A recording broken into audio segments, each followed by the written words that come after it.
اهلا بيكم. النهارده معانا مجموعه متميزه من الدرسات المناسبه للجسم الممتلئ، خصوصا لو عندك بطن وعندك ارداف وحابه ترتدي فستان يعني ما يبينهمش قوي ويبين اللوك بتاعك انك جسمك ممتلئ. معانا بعض الحيل البسيطه اللي ممكن تساعدك على كده، زي مثلا تختاري لون غامق للدرس اللي انت عاوزه تلبسيه.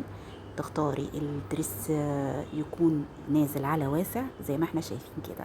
ولو حابه مثلا تحطي حزام على الوسط، يعني يحدد او يبين ان في وسط موجود، برضو مش معنى ان الجسم ممتلئ يبقى ما فيش وسط.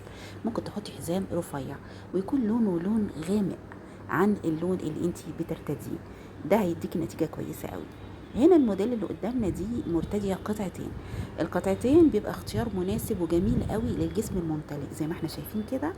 قطعتين بيكون جيب واسع مداري البطن ومداري الارداف، والبلوزه اللي عليه بيكون مش مكسمه على الجسم، لا بيكون مظبوط عليه، بيدي نتيجه هايله، بيداري البطن والارداف طبعا.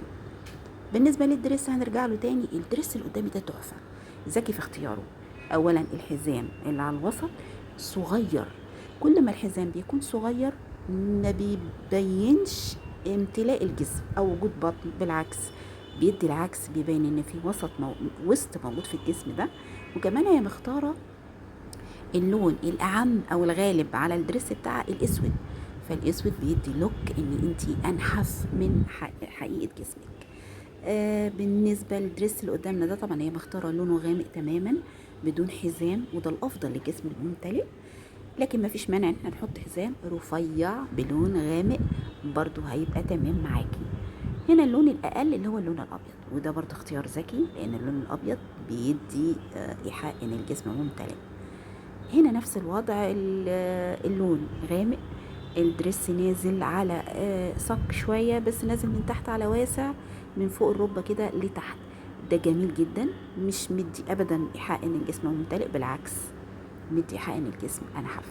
هنا نفس الحكاية، الدرس هي جسمها ممتلئ او ما نقدر نقول ملفوف شوية، الدرس نازل على صك. الحزام من نفس النوع لكن رفيع. لو الحزام ده تخيلوا معايا كده كان لونه اغمق شويه، تختار اغمق لون في الدريس، في الخطوط اللي في الدريس، وكانت حطته كان هيبقى النتيجه افضل. الدريس اللي قدامنا زي ما احنا شايفين اختارت له الحزام الاسود، حزام رفيع، فادى ايحاء ان في وسط للجسم مع ان جسمها ممتلئ.